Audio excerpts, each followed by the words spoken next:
Hello friends, welcome to affairs cloud learn to lead. This is Ashu and आज हम discuss करने वाले हैं बहुत ही इंपॉर्टेंट करंट अफेयर्स 25 और 26 अक्टूबर 2020 के।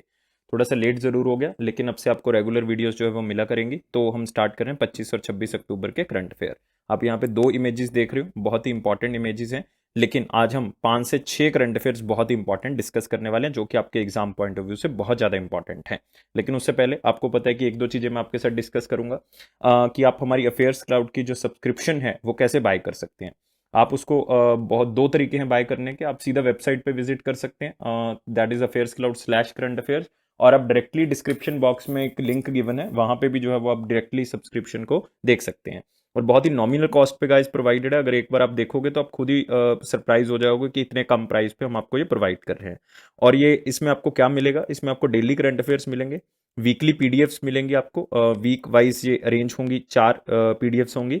वीकली टेस्ट होंगे जो कि आपको अपने आप को जानने में बहुत ज़्यादा हेल्प मिलेगी कि मैं करंट अफेयर्स को रिटेन कर पाता हूँ या नहीं कर पाता। मंथली पीडीएफ्स मिलेंगी, लेकिन इसमें एक पीडीएफ नहीं होगी, इसमें 5 पीडीएफ होंगी। इसमें टॉप 100 करंट अफेयर्स होंगे उसी महीने के।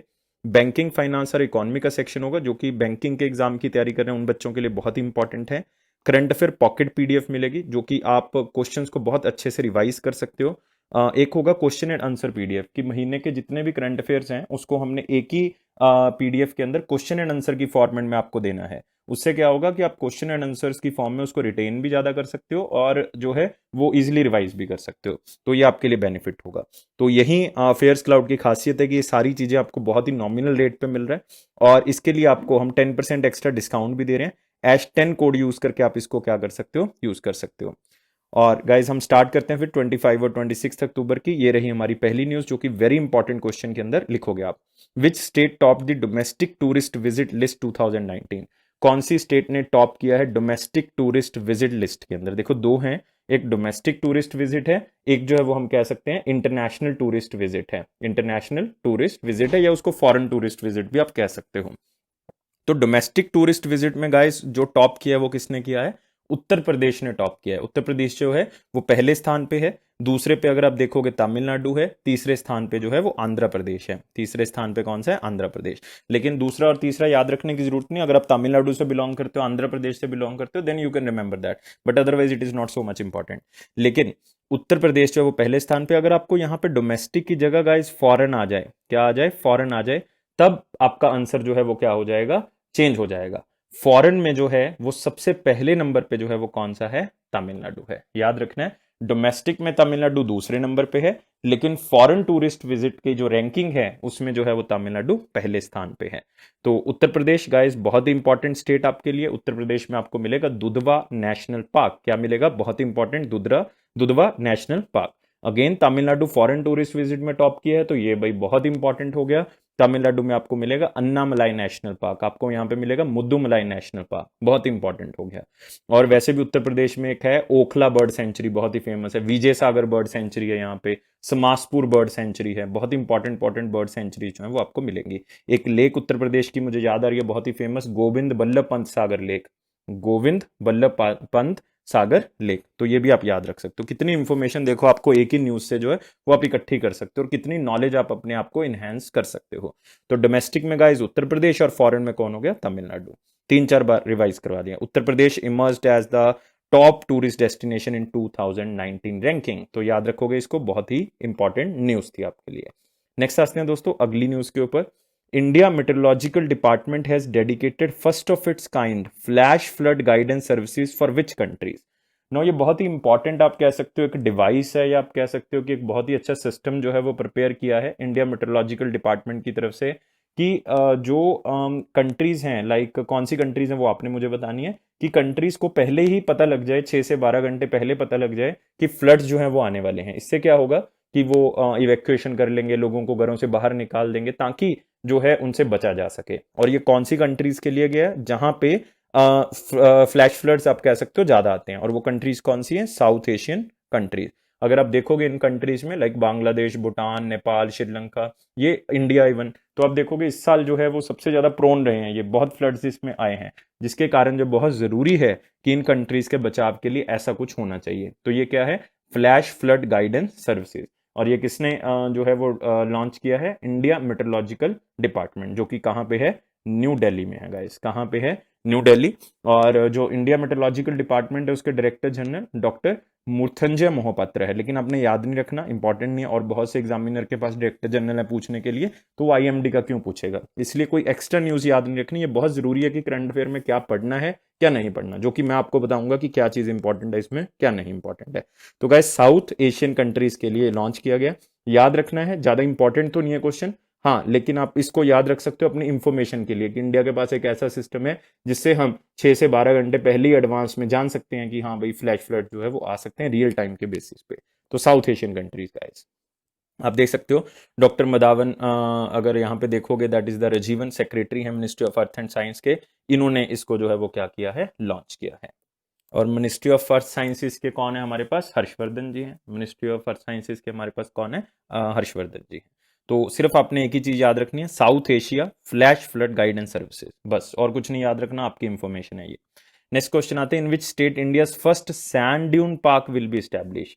ये ऐसा पहली बार होगा कि इंडिया में मिट्टी का एक टीला बना के जो है वो एक पार्क बनाया जा रहा है जिसको सैंड ड्यून्स कहा जाता है। आपको राजस्थान वाले एरिया में ज्यादा मिल जाएंगे sand dunes, natural sand dune, लेकिन आर्टिफिशियल सैंड ड्यून्स क्रिएट किए जा रहे हैं और वहां पे एक पार्क बनाया जा रहा है गाइस। और वो कहां पे बनाया जा रहा है? वो बनाया जा रहा है गोवा में। और इसको फंड कौन प्रोवाइड कर रहा है? फंड प्रोवाइड कर रहा है वर्ल्ड बैंक। 3 करोड़ रुपए के आसपास गोवा को प्रोवाइड किया, गोवा गवर्नमेंट को प्रोवाइड किया है, ताकि वो इंडिया का पहला सैंड ड्यून पार्क जो है वो डेवलप कर सके। आप यहाँ पे देख सकते हो, ये इस तरह से मिट्टी के जो है वो बड़े बड़े टीले बना के जो है वो सैंड ड्यून पार्क बनाया जाएगा। और ये वर्ल्ड बैंक की तरफ से सैंक्शन किया गया, 3 करोड़ रुपए कौन सी गवर्नमेंट को? गोवा गवर्नमेंट को जो है वो डेडिकेट किया गया है। मतलब वहां पे जो है वो ये बनना है, बहुत ही इंपॉर्टेंट है, याद रखना है। गोवा स्टेट बायोडाइवर्सिटी बोर्ड इसके ऊपर काम कर रही है और ये गोवा में बनाया जाएगा। और वैसे भी ये बहुत इंपॉर्टेंट हो जाता है बिकॉज गोवा स्टेट हमारे लिए जो है वो बहुत इंपॉर्टेंट है। गोवा स्टेट बहुत इंपॉर्टेंट है। यहाँ पे Mollem national park, Mollem national park इसी बार यूपीपीएससी में क्वेश्चन आया हुआ है मोलम नेशनल पार्क का। यहीं पे आपको मिलेगा भगवान महावीर वाइल्ड लाइफ सेंचुरी, यहीं पे आपको मिलेगा Bondla wild life sanctuary, Salim Ali, doctor Salim Ali bird sanctuary, ornithologist थे डॉक्टर सलीम अली, तो उनके नाम से सलीम अली बर्ड सेंचुरी। तो कितनी इंपॉर्टेंट, दोबारा से रिपीट कर रहा हूँ ताकि याद हो जाए आपको। Bhagwan Mahavir bird sanctuary, Bondla wild life sanctuary मैंने आपको बता दिया, सलीम अली बर्ड सेंचुरी, और एक मोलम नेशनल पार्क। याद रखोगे आप गोवा के नाम से, गोवा बहुत इंपॉर्टेंट स्टेट है गाइस। नेक्स्ट आते हैं, which ministry launched A mobile application for geo tagging of components of projects under प्रधानमंत्री कृषि सिंचाई योजना। देखो आपको पता है प्रधानमंत्री कृषि सिंचाई योजना क्या है, कि कम पानी को यूज करके ज्यादा से ज्यादा क्रॉप्स हम क्या कर सके, डेवलप कर सके। मोदी जी ने स्लोगन भी दिया था, पर ड्रॉप मोर क्रॉप, पर ड्रॉप मोर क्रॉप, उसके बेसिस पे हमने क्या करना है, ज्यादा क्रॉप्स को डेवलप करना है। ये मोदी जी ने बेसिकली क्या दिया था स्लोगन। अब मोबाइल एप्लीकेशन एक लॉन्च की गई है जियो टैगिंग के बेसिस पे, कि भाई क्या करना है कि जहां पे इरिगेशन हो रही है उनको टैग कर लेना, जहां भी ये इरिगेशन प्रोजेक्ट्स काम कर रहे हैं उनको मोबाइल से टैग करो, कि मोबाइल में पता लग जाए कहाँ पे चल रहा है। तो उससे पता लग जाएगा कि कहाँ पे पानी की वेस्टेज हो रही है, कहाँ पे पानी की यूजेज हो रही है, ये सारी चीजें जो है वो रियल टाइम बेसिस पे पता लग जाएंगी। और ये पानी से रिलेटेड है, इसलिए मिनिस्ट्री ऑफ कौन सी आ जाएगी इसमें, जल शक्ति आ जाएगी। कौन सी आ जाएगी? मिनिस्ट्री ऑफ जल शक्ति। याद रखना है मिनिस्ट्री ऑफ एग्रीकल्चर नहीं आएगा इसमें, क्योंकि ये प्रधानमंत्री कृषि सिंचाई योजना से रिलेटेड है। ये पानी को बचाने के लिए है, ताकि पानी की वेस्टेज को कम से कम किया जा सके। तो मिनिस्ट्री ऑफ जल शक्ति, आपको पता है कि मिनिस्टर कौन है, गजेंद्र सिंह शेखावत जी हैं। गजेंद्र सिंह शेखावत जी की कॉन्स्टिट्यूएंसी कौन सी है? कॉन्स्टिट्यूएंसी है उनकी जोधपुर राजस्थान। तो याद रखोगे ये भी, क्योंकि कॉन्स्टिट्यूएंसी जो है वो पूछ लेते हैं बैंकिंग के एग्जाम में, जो बहुत ही फेमस फेमस से मिनिस्टर है। तो ये मिनिस्टर हैं, यूनियन मिनिस्टर हैं, तो बाय डिफॉल्ट आपको पता होना चाहिए कि कॉन्स्टिट्यूएंसी कौन सी है, जोधपुर। मिनिस्ट्री ऑफ जल शक्ति गाइस, आप मिनिस्ट्री ऑफ वाटर रिसोर्सेज भी कह सकते हो, लेकिन हम जल शक्ति कहेंगे इसको। तो मोबाइल एप्लीकेशन इन्होंने लॉन्च की है। नेक्स्ट आते हैं, which bank in association with DMRC, that is the Delhi metro rail corporation, launched Delhi metro card, a credit come smart card for Delhi metro commuters. अब जो दिल्ली मेट्रो में दिल्ली जाते हैं, देखो दिल्ली में आपको पता है कि लाइफस्टाइल क्या है, कि वहां पे आपको अलग अलग तरह के क्रेडिट कार्ड्स अपने पास रखते हैं लोग, डेबिट कार्ड रखते हैं, इवन ऊपर से एक आपको दिल्ली मेट्रो का कार्ड रखना पड़ता है। तो यहाँ पे एक प्रॉब्लम क्रिएट होगी कि आपको 2-3 कार्ड इकट्ठे रखने पड़ते हैं। लेकिन अब एक बैंक ऐसा सामने आया है जिन्होंने डीएमआरसी के साथ मिलकर एक ऐसा कार्ड लॉन्च किया है जिसको आप एज ए क्रेडिट कार्ड भी यूज कर सकते हो, as a Delhi metro card भी यूज कर सकते हो, मतलब 2-in-1 कार्ड जो है वो बना दिया है। तो वो आपने बैंक का नाम जो है वो मुझे बताना था कि कौन सा बैंक है जिसने ऐसा किया है। और वो कॉन्टेक्टलेस कार्ड है, आपने जस्ट ऊपर से स्वैप ही करना है कार्ड को, मतलब स्वैप भी नहीं, ऊपर से जस्ट वेव करना है मशीन से, जो पीओएस मशीन है। तो वहां पे आप इसको यूज कर सकते हो। तो एज ए क्रेडिट कार्ड और as a metro smart card आप इसको यूज कर सकते हो। और आंसर क्या है दोस्तों इसका? One and only bank, that is the state bank of India. तो इस कार्ड का नाम भी ऐसे, Delhi metro SBI card, Delhi metro SBI card. तो याद रखना है एसबीआई ने ऐसा किया है डीएमआरसी के साथ मिलके। और आपको पता है SBI basically state bank of India, तो यहाँ पे अगर लिखा होगा तो एसबीआई कार्ड्स करके लिखा होगा ऑप्शन में, तो एसबीआई कार्ड्स ने ये लॉन्च किया है। एसबीआई कार्ड्स का हेडक्वार्टर कहाँ पे है दोस्तों? गुरुग्राम। काफी बच्चे ये गलत कराते हैं, मुंबई लगाते हैं, गलत हो जाएगा आंसर। एसबीआई कार्ड जो है वो गुरुग्राम या गुड़गांव याद रख सकते हो। और एमडी और सीईओ कौन है इसके? अश्विनी कुमार। कौन है? अश्विनी कुमार। ये एसबीआई कार्ड्स की मैं बात कर रहा हूँ, एसबीआई कार्ड्स। क्लियर? डीएमआरसी के मैनेजिंग डायरेक्टर कौन है? मंगू सिंह। याद रखोगे डीएमआरसी के कौन है? Mangu Singh, MANGU, Mangu Singh. DMRC Delhi metro के, जो दिल्ली से बिलोंग करते हैं उनके लिए तो बहुत इंपॉर्टेंट है, लेकिन अदरवाइज आप एसबीआई कार्ड्स के भी याद कर लोगे, मोर देन सफिशिएंट है। अश्विनी कुमार है, हेडक्वार्टर कहाँ पे? गुड़गांव है। और कौन सा बैंक है जिसने लॉन्च किया? एसबीआई। चलो भाई नेक्स्ट आते हैं अगला, आप यहाँ पे भी देख सकते हो पिक्चर के अंदर, this is the contact lens card. Next आते हैं, which institute in partnership with Tata consultancy services developed in novel industry 4.0 technology. Now ये एक इंपॉर्टेंट तो नहीं है क्वेश्चन, हाँ आपके लिए जानना जरूरी है कि एक ऐसी तरह की टेक्नोलॉजी जिसमें रॉबोट्स यूज होंगे, नई इनोवेशन एंड टेक्नोलॉजी होगी, आर्टिफिशियल इंटेलिजेंस होगी, जिसमें मैन्युफैक्चरिंग सेक्टर में एक नया ट्रेंड स्टार्ट होगा। हाँ इसका एक नेगेटिव पॉइंट जरूर है कि शायद इससे अनएम्प्लॉयमेंट थोड़ी सी इंक्रीज हो जाए, लेकिन इसमें एडवांस्ड मैन्युफैक्चरिंग टेक्नोलॉजी का यूज किया जाएगा। लेकिन कहा जा रहा है कि इसमें अनएम्प्लॉयमेंट जो है वो नहीं आएगी, बिकॉज इसमें वो लोग तो काम करेंगे ही करेंगे, साथ में जो है वो मशीन से काम लिया जाया करेगा। Like new trend in the advanced manufacturing sector जो है वो इंक्रीज होगा। तो आप कह सकते हो कि ये कौन सी इंस्टीट्यूट की तरफ से साथ में स्टार्ट किया गया? आईआईटी खड़गपुर की तरफ से क्या किया गया है? स्टार्ट किया गया। तो याद रखना है आईआईटी खड़गपुर गाइस, इन्होंने जो है वो क्या प्रोवाइड करनी है? इन्होंने थिंक माइंड जो है वो प्रोवाइड करना है कि बताया जाएगा कहाँ पे टेक्नोलॉजी की ज़रूरत है, किस टाइम पीरियड पे जो है वो इसको हम यूज़ कर सकते हैं।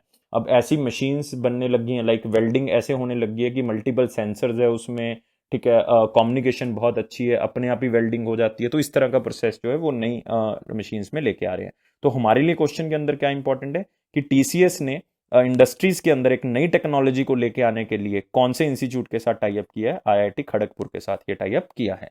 याद रखना है, इंपॉर्टेंट तो नहीं है, लेकिन हाँ इंफॉर्मेशन बेसिस पे आप कह सकते हो कि आपको पता होना चाहिए। तो आईआईटी खड़गपुर एंड टीसीएस, ये बस दोनों को वर्ड को भी याद कर लिया, आपका काम आसान हो गया, और ये नई टेक्नोलॉजी को डेवलप करेगा इंडस्ट्रियल सेक्टर में। तो नेक्स्ट क्वेश्चन के ऊपर आते हैं, which United Nation day observed on the 24th of October. Guys important हो गया, क्योंकि आपको पता है कि यूनाइटेड नेशन डे इंपॉर्टेंट है, बहुत बार पूछा जाता है। अगर कोई स्टेट लेवल का एग्जाम दे रहे हो तो उसमें तो क्वेश्चन सीधा आएगा कि यूनाइटेड नेशन डे किस दिन सेलिब्रेट किया जाता है। तो मेरे ख्याल से आजकल ये इतना बड़ा क्वेश्चन नहीं है, क्योंकि हर बच्चे को पता लग गया जिस हिसाब से रिसोर्सेज चल रहे हैं आजकल, तो हर बच्चे को पता है ये 24 अक्टूबर 2020 मतलब 24 अक्टूबर 2020 को मनाया गया। तो हमने भी उसी हिसाब से क्वेश्चन नहीं पूछा, हमने पूछा है कि इस बार कौन सी एनिवर्सरी जो है वो उसकी मनाई गई थी। तो आपको पता है गाइस 24 ऑफ अक्टूबर 1945 में यूनाइटेड नेशन को बनाया गया था। एक और एक्स्ट्रा इंफॉर्मेशन बताता हूँ कि यूनाइटेड नेशन वर्ड जो है वो किसने बनाया था, ये एक बहुत ही इंपॉर्टेंट क्वेश्चन है। यूनाइटेड नेशन जो है वो उस टाइम पीरियड पे जो यूएस के क्या थे, प्रेसिडेंट थे, उन्होंने ये काम जो है वो कॉइन की थी। और ये टर्म जो कॉइन करने वाले यूएस के प्रेसिडेंट थे वो कौन थे? Franklin Roosevelt. याद रखना है रूजवेल्ट। उस टाइम पीरियड पे जब वर्ल्ड वॉर सेकेंड चल रही थी तो यूएस के प्रेसिडेंट थे रूजवेल्ट। तो उन्होंने इस टर्म को कॉइन किया था कि भाई किसी तरह से सारे नेशंस को यूनाइट करके रखना है ताकि आगे से कोई वॉर ना हो। और यूनाइटेड नेशन अब तक उसमें क्या हुआ है? सफल हुआ है। तो ये याद रखना है। और ये कौन सी एनिवर्सरी थी इस बार? 75th एनिवर्सरी थी गाइस, 75th एनिवर्सरी थी। थीम क्या रखा था इन्होंने? The future we want, the United Nations we need, reframing our collective commitment to multilateralism. लेकिन सर इतना बड़ा स्लोगन कैसे याद करें? तो इसलिए आपने याद क्या रखना है? द फ्यूचर वी वांट, जो हमें फ्यूचर चाहिए, the United Nation we need, उसके लिए हमें क्या चाहिए? यूनाइटेड नेशन चाहिए। तो इस चीज को जो है वो याद रखना है, बहुत इंपॉर्टेंट है। और यूरोप में यूनाइटेड नेशन का कैंपेन भी चलाया गया, turn Europe United nation blue, turn Europe United nation blue. ये भी याद रखना है किससे रिलेटेड है? यूनाइटेड नेशन से। और आपको पता है कि यूनाइटेड नेशन के सेक्रेटरी जनरल जो है वो कौन है? एंटोनियो गेटर्स हैं। तो याद रखोगे एंटोनियो गेटर्स जो हैं वो क्या है? इसके सेक्रेटरी जनरल। तो काफी चीजें मैंने बता दी। और यूनाइटेड नेशन की मेंबर कंट्रीज कितनी है? 193 मेंबर्स कंट्रीज हैं, इसको भी याद रख सकते हो। The future we want, the United Nation we need, इसको भी याद कर लोगे, आगे जरूरत ही नहीं है याद करने की। तो स्मार्ट वर्क करना है, हार्ड वर्क नहीं करना। हार्ड वर्क तो सारे बच्चे कर रहे हैं, हमने साथ में क्या करना है? स्मार्ट वर्क करना है। नेक्स्ट आते हैं दोस्तों, which UT became the first union territory. आपको कहोगे सर यूनाइटेड नेशन के हेडक्वार्टर तो बताया नहीं, हेडक्वार्टर कहाँ पे है भाई, न्यूयॉर्क। याद कर लियो, लिख लियो इसको, क्योंकि सिंपल है, मैं हर बार बताता हूं जब भी आता है। Which UT became the first union territory in the country to operationalise public financial management system.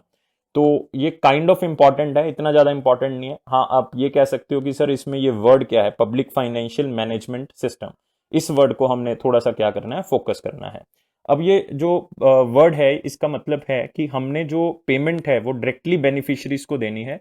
हमने क्या करना है, एडमिनिस्ट्रेशन को मजबूत करना है, मैनेजमेंट को मजबूत करना है। वो कैसे होगा, जब डिस्ट्रिक्ट लेवल पे हम क्या करेंगे, ऐसे कंट्रोलर जनरल ऑफ अकाउंट्स बनाएंगे जो डायरेक्टली बेनिफिट जो है वो किसको देंगे, कस्टमर्स को देंगे। मतलब जितना भी पब्लिक का फंड है वो डायरेक्टली पब्लिक को ही मिले, तो ये इंश्योरिटी जरूरी है। तो इसलिए ग्रेटर ट्रांसपेरेंसी जो है वो अचीव कर सकते हैं। तो public financial management system, public के लिए मैनेजमेंट सिस्टम अच्छा करना होगा ताकि फाइनेंशियल बेनिफिट जो है उनको मिल सके। तो क्योंकि सबसे बड़ी वीकनेस यही है कि पॉपुलेशन ज्यादा है, स्कीम्स को इंप्लीमेंट करने में प्रॉब्लम आती है और लोगों तक पैसा एक्चुअल में पहुंच ही नहीं पाता, जैसे राजीव गांधी कहते थे। तो उसी के अकॉर्डिंग है। तो ये कौन सी यूटी है, वो जम्मू एंड कश्मीर है, कि उन्होंने डिस्ट्रिक्ट लेवल पे जो है वो ऐसे ऑफिसर्स अपॉइंट किए हैं जिनको हम कह सकते हैं additional controller general of accounts. तो उन्होंने इस तरह से अपॉइंट किए हैं। तो वो क्या करेंगे, ये निगाह रखेंगे कि कहाँ पे पैसा जो है वो कितना भेजा जा रहा है, तो लोगों तक पहुंच भी रहा है या नहीं पहुंच रहा। तो जम्मू कश्मीर दोस्तों आजकल आपके लिए बहुत ही ज्यादा इंपॉर्टेंट हो गया है। कैपिटल आपको विंटर में पता है जम्मू, समर में श्रीनगर। काफी बच्चे मुझे मैसेज करते हैं कि सर ये पता नहीं लगता कि जम्मू विंटर की है और समर की, कंफ्यूज हो जाते हैं। तो भाई याद कैसे रखना है, summer for S, S for Srinagar, S S से याद रखना है, तो कंफ्यूजन कभी भी नहीं होगी। ठीक है। लेफ्टिनेंट गवर्नर आपको पता ही है कि लेफ्टिनेंट गवर्नर कौन है, मनोज सिन्हा जी हैं वहां के। कौन है, मनोज सिन्हा। वहां के फेमस है डाचीगम नेशनल पार्क, याद रख सकते हो, Dachigam national park in Jammu and Kashmir, बहुत ही फेमस। वुलर लेक है जम्मू कश्मीर में, largest fresh water lake of India. Jammu and Kashmir has become first UT in the country to operationalise PFMS district level. No next आते हैं, prime minister Narendra Modi ji launched Kisan Surya Uday Yojana for the farmers of which state. बहुत ही important है guys ये question, आप most important questions में mark कर लो कि कौन सी स्टेट गवर्नमेंट के लिए मोदी जी ने सूर्य उदय योजना, किसान सूर्य उदय योजना को क्या कर दिया है, स्टार्ट कर दिया है। प्रधानमंत्री सूर्य उदय योजना, इसको अंडरलाइन करके मोस्ट इंपॉर्टेंट क्वेश्चंस में क्या कर लो, मार्क कर लो ना। पहले तो आपने मुझे आंसर बताना है, फिर ही मैं आपको इसकी डिटेल बताऊंगा कि प्रधानमंत्री सूर्य उदय योजना जो है वो बेसिकली किसके बारे में है। तो आंसर क्या है, yes guys, answer is Gujarat. जो लोग मेरे साथ गुजरात सोच रहे थे, बहुत ही सही सोच रहे थे, तो आंसर क्या होगा उसका, गुजरात। लेकिन अब इस स्कीम के अंदर है क्या, किसान सूर्योदय योजना के अंदर सरकार क्या प्रोवाइड करेगी, इसमें 16 घंटे जो है वो पावर सप्लाई दी जाएगी। 16 आवर्स मतलब 16 आवर्स पावर सप्लाई जो फार्मर्स को दी जाएगी, और वो डे टाइम पीरियड पे जो है वो प्रोवाइड की जाएगी। और टाइम पीरियड रखा है 5 AM से लेके 9 PM तक, 5 AM टू 9 PM जो कॉन्टिन्यूसली 3 फेज सप्लाई जो है वो उनको दी जाएगी, ताकि इरिगेशन में कोई भी प्रॉब्लम ना हो, इरिगेशन में कोई भी प्रॉब्लम ना हो। इसके लिए गुजरात गवर्नमेंट 3500 करोड़ रुपीस जो है वो स्पेंड कर रही है इसके ऊपर, ताकि ऐसा इंफ्रास्ट्रक्चर बनाया जा सके जिसमें 5 से लेकर 9 बजे तक उनको बिजली मिल सके। काफी ट्रांसमिशन लाइंस इसमें बिठाई जाएंगी, बहुत सी चीजें इसमें और की जाएंगी। तो इस तरह से इसको इंप्लीमेंट किया जाएगा। तो मेन क्या है, सूर्य उदय योजना, मतलब जब सूरज आता है और 5 बजे आप देखते हो कि सूर्योदय का टाइम होता है, और आप कह सकते हो कि 9 बजे तक इसको जो है वो यूटिलाइज किया जाएगा, यूटिलाइज किया जाएगा, इसलिए सूर्योदय योजना इसका नाम रखा गया। और टारगेट क्या है कि ऐसा इंफ्रास्ट्रक्चर हमने कब तक बना देना है, 2023 तक गाइस बना देना है। कब तक बना देना है, 2023 तक। क्लियर, तो याद रहेगा। और भी बहुत सी चीजें उन्होंने स्टार्ट की है वहां पे, एक पेडियाट्रिक हार्ट हॉस्पिटल उन्होंने इनॉग्रेट किया है, एक दो चीजें और की है, लेकिन वो हमारे लिए इंपॉर्टेंट नहीं है। जो स्पेशली गुजरात से बिलोंग करते हैं उनके लिए इंपॉर्टेंट है, लेकिन वो हमारी साइट को विजिट कर सकते हैं अगर गुजरात स्पेसिफिक आपने कुछ देखना है तो। लेकिन नेशनल अफेयर्स के लिए बहुत इंपॉर्टेंट है। लेकिन एक चीज मैं आपको और बता देता हूँ कि इन्होंने एक प्रोजेक्ट को और लॉन्च किया वहां पे, उसको कहा गया गिरनार रोपवे। मतलब वो क्या है, रोपवे, एक टिब्बल ट्रेन है रोपवे, और उसको लॉन्च किया। और वो बहुत इंपॉर्टेंट है क्योंकि माउंट गिरनार के ऊपर है वो, गिरनार रोपवे, माउंट गिरनार जो कि जूनागढ़ का एरिया है हमारा गुजरात का, तो वहां पे है। तो 2.3 किलोमीटर का जो है वो आप कह सकते हो डिस्टेंस है, जो रोपवे के थ्रू क्या किया जाएगा, कवर किया जाएगा। सर आप ये क्यों बता रहे हो गिरनार रोपवे, इसलिए क्योंकि ये वर्ल्ड का लॉन्गेस्ट टेम्पल रोपवे प्रोजेक्ट है, वर्ल्ड का लॉन्गेस्ट टेम्पल रोपवे प्रोजेक्ट है, क्योंकि ये एक बहुत ही बड़ी आप कह सकते हो पिलग्रिम साइट है। अंबा टेम्पल जो है वो वहां पे बना हुआ है, हिंदूज और जैन टेम्पल्स के नाम से फेमस है। तो याद रखना है, और भी बहुत से हिंदू और जैन टेम्पल है वहां पे, लेकिन अंबा टेम्पल तक ये रोपवे जो है वो जाएगा। तो इसलिए ये वर्ल्ड लॉन्गेस्ट टेम्पल रोपवे है। क्या नाम है? गिरनार रोपवे। कहाँ पे है? गुजरात में, माउंट गिरनार के पास है, जूनागढ़ के अंदर है। तो सर इतनी ज्यादा इंफॉर्मेशन हमें गुजरात के बारे में मिल चुकी है। गुजरात में आपको मिल जाएगा नल सरोवर नेशनल पार्क, गिर नेशनल पार्क मिल जाएगा, लाइन रिजर्व है, ये याद रखना आपने, लाइन रिजर्व है। यहाँ पे आपको run of Kutch biosphere reserve भी मिल जाएगा गुजरात के अंदर। तो इंपॉर्टेंट चीजें आपको गुजरात के अंदर मिल जाएंगी।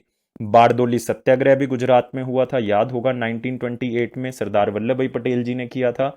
और मैं 31 अक्टूबर में उसको दोबारा से भी कवर करूंगा, बारदोली सत्याग्रह को 1928 में।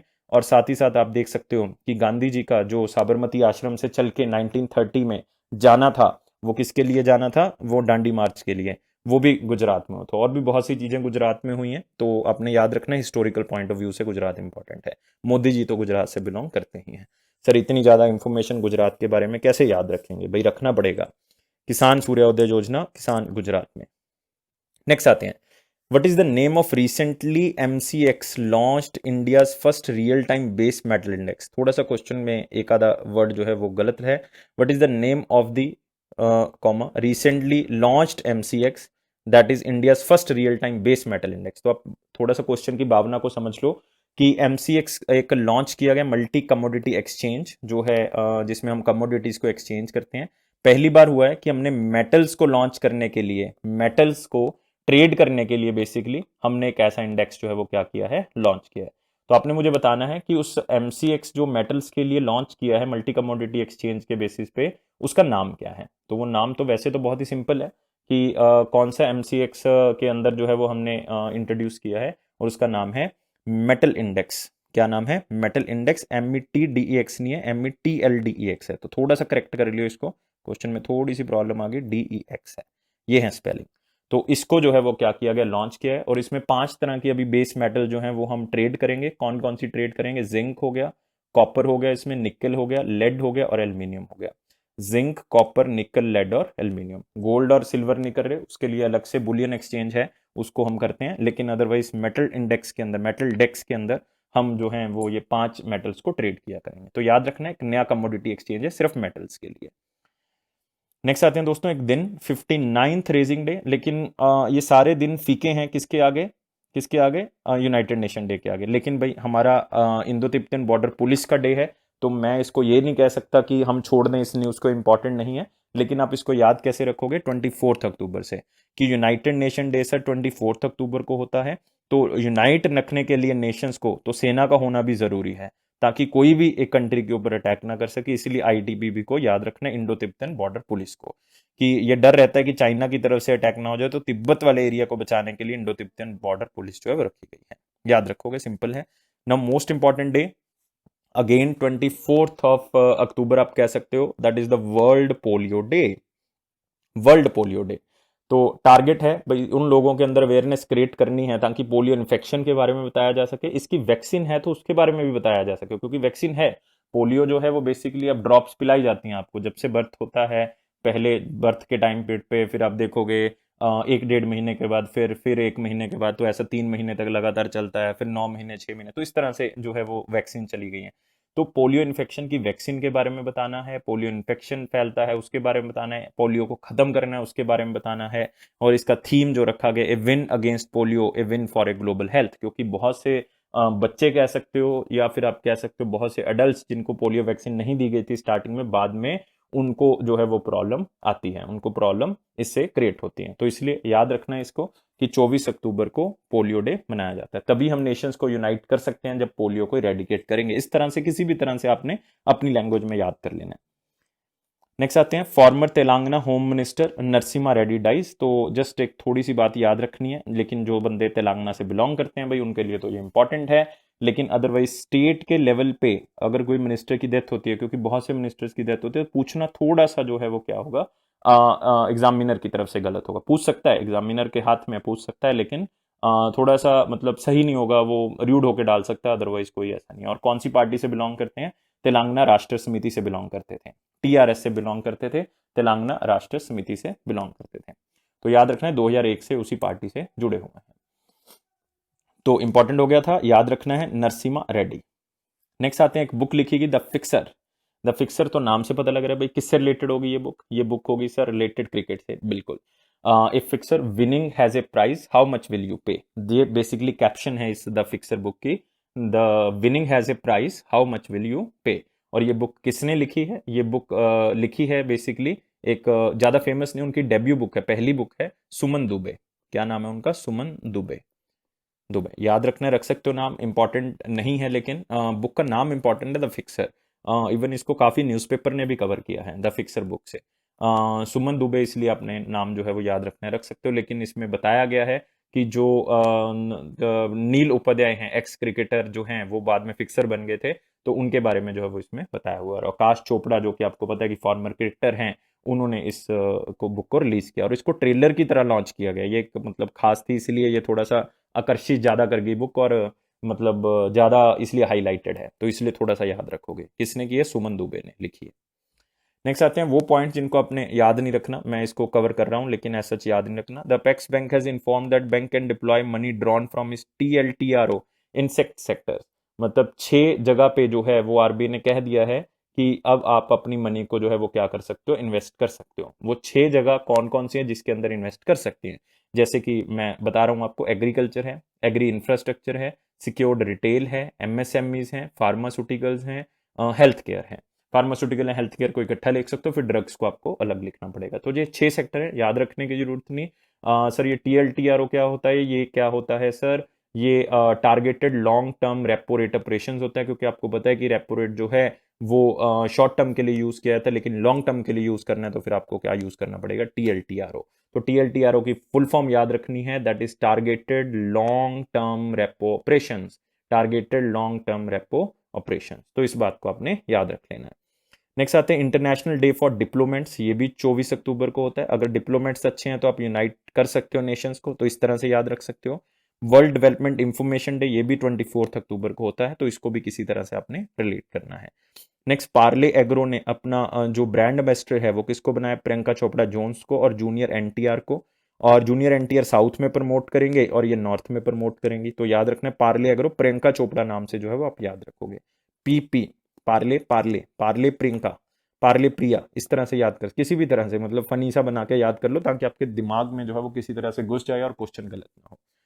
तो ये थे गाइज हमारे पास क्वेश्चंस 25 और 26 अक्टूबर के करंट अफेयर्स। मेरे ख्याल से आपको अच्छा लगा होगा, अगर अच्छा लगा तो अपने चैनल को सब्सक्राइब कर देना गाइज। 300 लाइक्स मुझे चाहिए, ताकि मैक्सिमम टू मैक्सिमम जो है वो लाइक के थ्रू हम आपकी वीडियो डेली बेसिस पे लेके आया करेंगे।